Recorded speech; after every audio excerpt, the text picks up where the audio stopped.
बंगाल चुनाव में ममता बनर्जी भाजपा को उसी की रणनीति से मात देने का मास्टर प्लान बना रही हैं। अब जब ममता बनर्जी भाजपा वाली चाल चलेंगी तो भाजपा क्या करेगी? कौन सी नई रणनीति अपनाएगी भाजपा?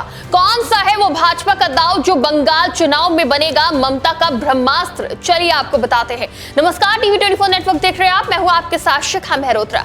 2026 के बंगाल चुनाव के लिए भारतीय जनता पार्टी और ममता बनर्जी दोनों ने कमर कस ली है। चुनाव में अब बहुत कम वक्त बचा है। जैसे जैसे साल खत्म हो रहा है, ये चर्चा तेज हो गई है कि बंगाल में कौन जीतेगा। जहां एक तरफ 2014 के लोकसभा चुनाव से शुरू हुआ भारतीय जनता पार्टी का विजय रथ रुकने का नाम नहीं ले रहा है, तो वहीं पश्चिम बंगाल में ममता बनर्जी की कुर्सी हिला पाना भी भारतीय जनता पार्टी के लिए टेढ़ी खीर है। 2011 से लगातार जीत रही ममता बनर्जी अगर एक बार फिर पश्चिम बंगाल में जीत का परचम लहराती हैं, तो वो बिहार के मुख्यमंत्री नीतीश कुमार के रिकॉर्ड के बेहद करीब पहुंच जाएंगी।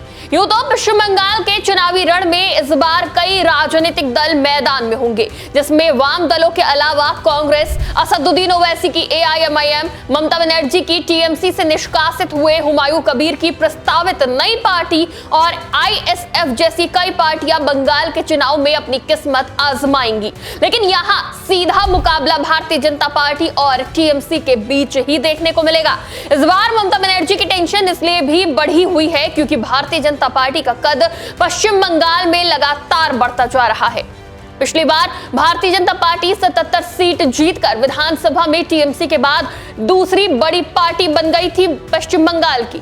हालांकि ममता बनर्जी ने पश्चिम बंगाल में अपनी सरकार बना ली, लेकिन भारतीय जनता पार्टी के बढ़ते कद ने 2026 का मुकाबला दिलचस्प बना दिया है। तो वहीं बंगाल की सत्ता में काबिज रहे वाम दलों के मोर्चे और कांग्रेस बीते कई चुनाव से अपने खराब प्रदर्शन के चलते खाली हाथ ही नजर आते हैं। तो वहीं भाजपा चुनाव दर चुनाव जीत के नए रिकॉर्ड बना रही है।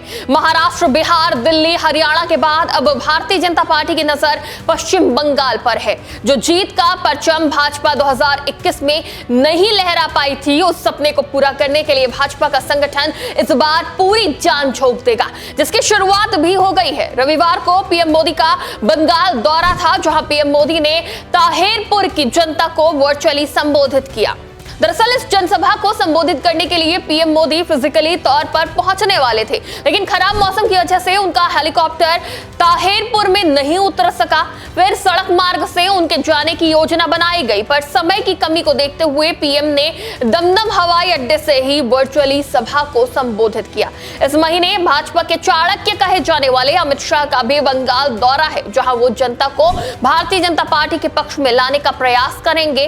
तो वहीं बंगाल में अपनी जीत को सुनिश्चित करने के लिए ममता बनर्जी ने भी नई रणनीतियों पर काम करना शुरू कर दिया है।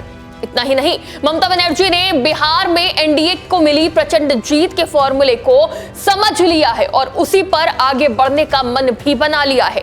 बिहार चुनाव में मिली NDA को अप्रत्याशित जीत में महिलाएं और उनको मिले 10,000 रुपए की महत्वपूर्ण भूमिका मानी जा रही है और माना जा रहा है कि ममता बनर्जी भी बंगाल में अपनी राह महिला शक्ति के सहारे ही तय करेंगी।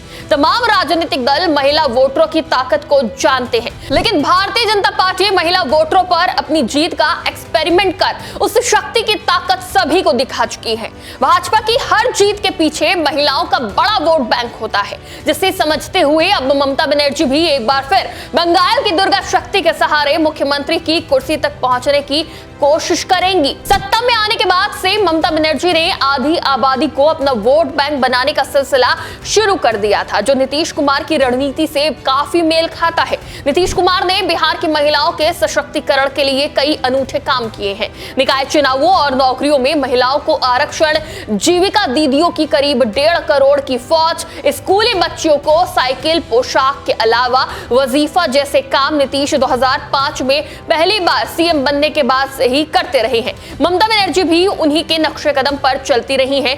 साल 2024 में हुए लोकसभा चुनाव में पश्चिम बंगाल में करीब 7.60 करोड़ मतदाता थे। इसमें पुरुष मतदाता लगभग 3.85 से 3.90 करोड़ थे और महिला मतदाताओं की संख्या तकरीबन 3.70 से 3.75 करोड़ के बीच थी। यानी पुरुषों के मुकाबले थोड़ी ही कम संख्या महिला वोटरों की रही थी। एसआईआर के बाद इनमें कमी आने की संभावना भी है, लेकिन महिला पुरुष वोटरों का अनुपात ऐसा ही रहने का अनुमान जताया जा रहा है। ममता ने महिला मतदाताओं की संख्या को ध्यान में रखते हुए उन पर डोरे डालने का काम अपने पहले कार्यकाल से ही शुरू कर दिया था। ममता की महिलाओं की योजनाओं पर गौर करें तो लक्ष्मी भंडार योजना उन्होंने फरवरी 2021 में शुरू की थी। इस योजना से 25 से 60 आयु वर्ष की लगभग 2.2 करोड़ महिलाएं लाभान्वित हैं। सामान्य वर्ग की महिलाओं को सरकार हर महीने 1000 और SC/ST वर्ग की महिलाओं को 1200 रुपए की आर्थिक सहायता भी देती है। इसका भुगतान सितंबर 2021 से जारी है। ममता सरकार की लाभों की महिलाएं उनके लिए लगातार 3 चुनावों से तारणहार बनती रही हैं। ममता ने पहली बार 2011 में सीएम पद की शपथ ली थी। उसके तुरंत बाद उन्होंने 2013 में पढ़ाई कर रही बच्चियों के लिए कन्याश्री प्रकल्प आरंभ किया। वार्षिक आधार पर देखें तो करीब 18 लाख लड़कियां इस योजना में स्कॉलरशिप प्राप्त करती हैं। इस योजना में 3.5 लाख लड़कियां एक मुश्त अनुदान लेती हैं। इसके अलावा ममता ने 2018 में रूपश्री प्रकल्प शुरू किया था। 2024-25 में लगभग 2.08 लाख लड़कियां रूपश्री योजना से लाभान्वित हुई। जहां नीतीश कुमार ने महिलाओं के सेल्फ हेल्प ग्रुप का बिहार में जीविका नामकरण किया है, तो बंगाल में ममता बनर्जी ने आनंद धारा नाम दिया है। राष्ट्रीय ग्रामीण आजीविका मिशन के तहत 2011 से ही ये योजना बंगाल में चल रही है। राज्य में लाखों महिलाएं प्रत्यक्ष अप्रत्यक्ष रूप से इस योजना से जुड़ी हुई है। ममता बनर्जी ने किशोरी सशक्तिकरण योजना सबला भी 2011 में शुरू किया था, जो अब तक जारी है। इस योजना के लाभुक वैसी किशोरियां हैं जिनकी उम्र 11 से 18 वर्ष है। महिलाओं के लिए अलग अलग योजनाओं का लाभ देकर ममता बनर्जी ने उन्हें अपने पाले में अब तक रखा हुआ है। यही वजह है कि उन्हें चुनावों में लगातार कामयाबी मिल रही है, बिल्कुल वैसे ही जैसे नीतीश कुमार को मिल रही है। नए साल में अपने कोर वोट बैंक का ख्याल रखते हुए ममता महिलाओं के लिए कुछ और आकर्षक योजनाओं की घोषणाएं भी कर सकती हैं। अगर ऐसा हो तो आश्चर्य की बात नहीं होगी। संभव है कि उन्हें मिलने वाली सहायता राशि बढ़ा दी जाए, जो भाजपा के लिए बड़ी चुनौती भी साबित हो सकता है। जी हां, महिलाओं का ममता के प्रति समर्पण, भाजपा द्वारा अन्य राज्यों में दिया जाने वाला महिलाओं को राशि लाभ भी यहां फेल हो सकता है। तो भाजपा को ममता के किले पर कब्जा करने के लिए पहले महिलाओं को अपने पाले में करना होगा। अगर इसमें भाजपा कामयाब रहती है तो बंगाल की सत्ता में काबिज हो जाएगी, वरना चौथी बार भी ममता का झंडा बुलंद रहेगा।